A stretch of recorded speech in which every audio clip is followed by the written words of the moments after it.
Happy Tuesday to you. This is John McEntyre Money Show live prime time. I'm John McEntyre, and this show is going to be quick to the point, and I want to let you go real early this evening because, as you know, today is October the 15th, 2024, first day of Medicare Annual Enrollment Period. Some people call it Open Enrollment Period, Annual Election Period, AEP, OEP. It's all the same. All we know is that it's busy and it's crazy. Um, and I know that you probably received uh, quite a few contacts today, as I told you, and it's just starting. So get ready from now until December the 7th. Um, but before I get into, it was a couple of questions that was asked that I feel are very important. With it being early in the process, especially for the people that are, new. This may be their first time enrolling in a Medicare Advantage plan, or maybe things have changed since last year, and so there's some things that you really need to know that are very important. I have some good stories to share for you. Um, but before we get into it, I just want to also give a shout out to all of the people that are still helping with Western North Carolina, Tennessee, people that were victims of Helene, all the way down to Florida. Um, it's really another wave has hit, especially in Florida. Buildings falling in, or having to be, torn down. They can't be repaired, and so there's a lot of emotions going on now. The good thing about it in North Carolina, in Asheville, North Asheville has actually received power. They finally got some power today, which is good. And it's a slow process and a lot of cleanup to go on, and everyone's working hard. So let's keep it top of mind because this is not a quick process. This is a few years of repairing that's going to happen, rebuilding rather. So let's keep everyone in mind. All right, let's get into this one. Um, the first question, let's say it's two important questions, two very important questions. But the first question is, do I only get one chance to change my plan during the annual election period, or AEP or OEP? And the answer is no. No, you don't get one chance. You have until December the 7th, 11:59 to make your final decision. So whatever plan you've rolled into at 11:59, that's the plan that will go into effect January the 1st. So just remember that. Some people, they they just wait, or it's the beginning, so they may make a choice. They may see a plan that really fits their needs, and as they go on, um, maybe, well, let me put it like this, probably the cleanest way I can put it. A lot of times they get a call directly from a carrier or an insurance company, not a broker or an agent, but an actual insurance company that represents that one company plans.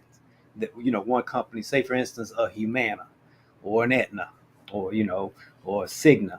They call you, and really the only plans they're going to offer you are, if it's a Humana rep, it's going to be Humana. If it's Aetna, it's going to be Aetna. If it's Cigna, it's going to be Cigna. Coventry.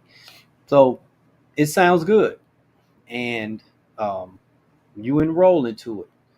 Okay, a broker calls you and talking to you, and you decide to be open because you have time, and you say, okay, I'll at least talk to, entertain. There's nothing wrong with that, especially, and that's why you ask the question: are you a broker or an agent? Do you represent multiple carriers or just one carrier? And if they say one, okay, which one? If it's different from the carrier that you are enrolled into, talk to them, answer the questions, and see what they have. There's nothing wrong with shopping around. You have time. So let's just say, for instance, someone call, and you're open, and you answer the questions, and they say, yes, I represent multiple carriers in different states. Okay, so you've enrolled into this particular carrier, and they compare uh, the other carriers, and you see that, and they help you see that one of the other carriers is actually better for your particular needs. You can enroll into it, because it's not you've enrolled, but you would automatically be disenrolled. You won't have to make a call or anything and say, hey, I want to be uh, unenrolled. I don't want to be enrolled in this plan or whatever, unless you were in a plan that you like and you went to a plan you want to go back to yours. It wouldn't. You just want to stay in the one you're in, even though you've enrolled in another.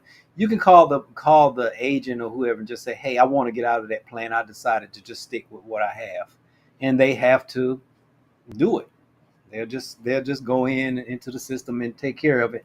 Or if they're being friendly and they don't if they're being friendly, they will. If they're not too thrilled about it, then you may have to make the call to the carrier, you know, uh, or just call the plan that you were enrolled in last year and just say, hey, I enrolled in this plan, but I changed my mind. I want to stick with you guys. They'll take care of it for you.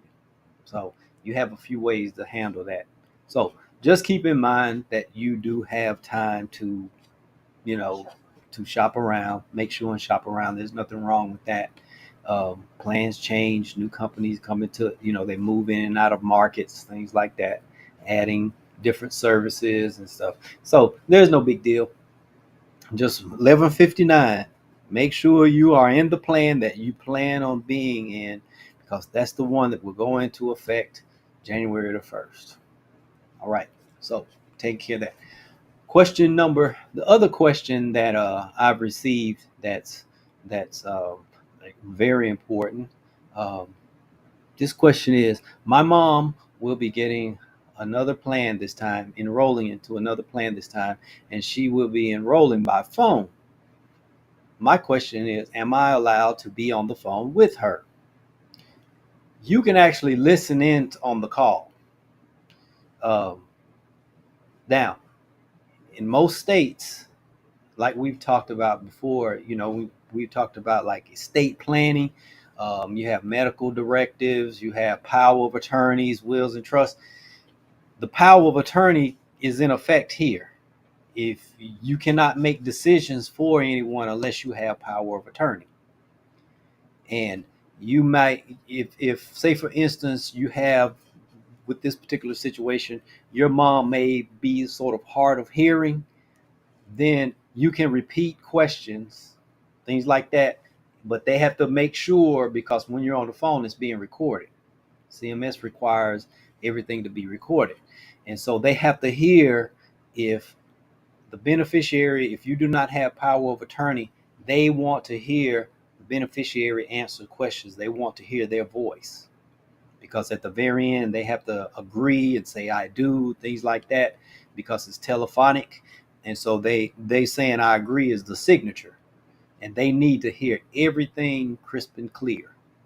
Now, and if say for instance it is one of those situations, you let them know, hey, my mom, she's sort of, she has a little difficulty hearing, things like that. So how can I handle this? And most of the time they say, okay, you can repeat the question, but just make sure once you repeat it, get quiet so that we can hear them clearly on the phone, because it is being recorded. They're going to let you know that it's being recorded anyway at the beginning of the call. So just make sure you let them you are just doing your part and staying out of the way, not trying to answer questions unless you're correcting them. If you're bringing something to their memory or something like that, that's okay, but they still have to say it. And I wouldn't recommend that a lot, because that's sort of steering. So you kind of have to just repeat the question, let them answer it. You can help with medications, showing the medications, letting them say, do all of this, but they have to be heard clearly. And the reason why I'm stressing it, being so adamant about it, I feel like one of the seniors telling the story. Picture it. AEP, the last day of AEP. Well, let me be serious. AEP, my very first AEP in Medicare, when I was doing Medicare enrollment, Advantage enrollments, it was 9 o'clock December the 7th, 9 o'clock p.m. Talking to a couple in West Virginia. I remember it like it was yesterday. They were young. They were a young couple. They were in their 30s. The husband had had a bad accident and he had been disabled, and so he was able to. Now he was able to enroll in a Medicare plan, Advantage plan. You know, when you're on disability and things like that, you can only enroll in Medicare Advantage. And so she was talking, and I could actually hear him. And I asked the question. She was talking, and I said, "Do you have power of attorney?" She said, "Yes." I said, "Okay." So they were talking. So I just didn't say anything, and I was like, "Okay." But I could hear him. You could hear them both talking. When I got towards the end of it, I was like, "Okay." So when they call you, because they have to verify, the insurance company has to verify the information. So I was informing them when they call you, they're going to verify the information, and they're going to ask you for, if you have power of attorney, and they're going to want proof. They're going to want the letter. She was like, "So I have to prove that I'm power of attorney?" And I said, "Yes, yes, you have to prove it. You just can't say I have power of attorney. Well, I'm his wife. I understand that, but I didn't make the law up. I said it is the law. The law is the law. If you do not have power of attorney, you cannot be making decisions for anyone." Well, that's a dumb rule. I said, um, "I have no opinions about that. I'm just repeating. Don't shoot the messenger." uh, and all of this. So we did whatever, and I kind of had it in the back of my mind. I was like, okay, I have a couple of more enrollments to do, and lo and behold, about an hour later, they come from the office and said, "Hey, we was listening to that call. She does not have power of attorney. You know that, right?" I was like, "I kind of figured that. So what do I do?" I said, "I just didn't want to upset her, right off the gate." He said, "Okay." Manager was like, "We get that a lot." Told me what to call, told me I have to call back and tell them, "Hey, we have to do this enrollment over. We have to let your husband." They could not hear him clearly. He was muffled, and so we really need to hear him. And now, if you do have the power of attorney letter, then you can do it. But both of you were talking, and it sort of muffled his voice. And so she said, "Just forget it. We'll just let him do it." She was like, "Okay, let me get the phone closer to him so he can talk and everything." And she said, he's not injured that bad. He just had some little bit of brain damage from an accident or something like that. I was like, "Okay." She said, "But everything." So I talked to him, and he was like, "Oh yes," he was talking. I was like, "Wow, it couldn't be that bad, because I mean, he sounded more intelligent than me on the phone." So I was like, "Well, whatever." And so we went through it, and it took a little while, because then I understood he was moving kind of slow. He was having to slow down, so I slowed it down. 11:45, I was finally done. So, and I told him, I said, "If we hadn't had this done by 11:59, you wouldn't have had a plan." And she was like, "Okay, so everything's good now, right?" I was like, "Everything's perfect. Everything's perfect." She was like, "Okay." And the next day, I get a voicemail first thing in the morning. I go to my phone, voicemail. "Yes, John, this is," and she said her name. "I was just making sure, just called to make sure that everything was okay." So he is at the plan. I called. I said, "Everything is fine." I said, "It's perfect." We listened to the call. They heard him loud and clear. They're happy. Everyone's happy. He will be in the plan January 1st. She was like, "Oh, okay, thank you, and Merry Christmas, and God bless you," and everything. And I was like, "Yeah." It was so funny, but that's just how serious it is. CMS wanted that. They want it that way, and it is the law. You cannot answer questions for someone unless you have power of attorney. So, hope that answered the question. Yes, you can be on the phone, but if you do not have that power of attorney with proof, with a letter, before before that day of the call, it has to have, because it has to be on, it recorded at the state level and everything. It has to be notarized, the whole 9 yards, power of attorney with an attorney. A written legal document, notarized. So, and specifically, if you have overall power of attorney for your parent, then that's fine. But sometimes it may be specifically for this, just to help enroll with, Medicare decisions or healthcare decisions or something like that. It all depends. So keep that in mind. I hope the information I gave was helpful, and if so, subscribe to the channel. Send your questions in. I didn't get to share any wallet wins, but because as you can see, these questions were important. Share your wallet wins. If you need any help with Medicare questions or any other types of questions, finance, anything with money, give us a call. We'll do our best to answer it for you. So I'll be back tomorrow, same time, same channels. Have a good evening.